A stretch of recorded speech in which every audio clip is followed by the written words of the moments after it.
من الشيطان الرجيم. بسم الله الرحمن الرحيم.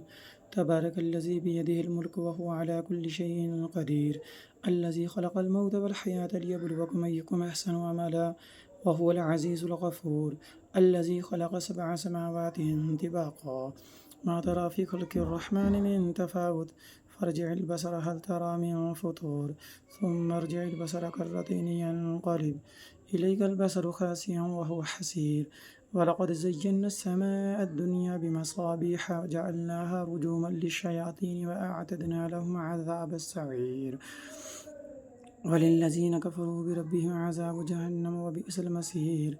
إذا ألقوا فيها سمعوا لها شهيقا وهي تفور تكاد تميز من الغيظ، كلما ألقي فيها فوج سألهم خزنتها ألم يأتكم نذير، قالوا بلى قد جاءنا نذير فكذبنا وقلنا ما نزل الله من شيء إن أنتم إلا في ضلال كبير، وقالوا لو كنا نسمع ونعقل ما كنا في أصحاب السعير، فاعترفوا بذنبهم فسحقا لأصحاب السعير. إن الذين يخشون ربهم بالغيب لهم مغفرة وأجر كبير، وأسروا قولكم أو اجهروا به إنه عليم بذات الصدور، ألا يعلم من خلق وهو اللطيف الخبير. هو الذي جعل لكم الأرض ذلولا فامشوا في مناكبها وكلوا من رزقه وإليه النشور. أأمنتم من في السماء أن يخسف بكم الأرض فإذا هي تمور، أم أمنتم من في السماء أن يرسل عليكم حاسبا، فستعلمون كيف نذير. ولقد كذب الذين من قبلهم فكيف كان نكير. أولم يروا إلى الطير فوقهم صافات ويقبضن ما يمسكهن إلا الرحمن إنه بكل شيء بصير. أمن هذا الذي هو جند لكم ينصركم من دون الرحمن إن الكافرون إلا في غرور. أمن هذا الذي يرزقكم إن أمسك رزقه بل لجوا في عتو ونفور.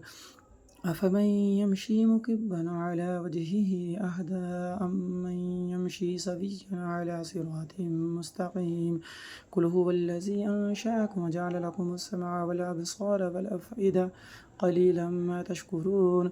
قل هو الذي زرعكم في الأرض وإليه تحشرون. ويقولون متى هذا الوعد إن كنتم صادقين. قل إنما العلم عند الله وإنما أنا نذير مبين. فلما رأوه زلفة سيئت وجوه الذين كفروا وقيل هذا الذي كنتم به تدعون. قل أرأيتم إن أهلكني الله ومن معي ورحمنا فمن يجير الكافرين من عذاب أليم. قل هو الرحمن آمنا به وعليه توكلنا فستعلمون من هو في ضلال مبين. قل أرأيتم إن أصبح ماؤكم غورا فمن يأتيكم بماء معين.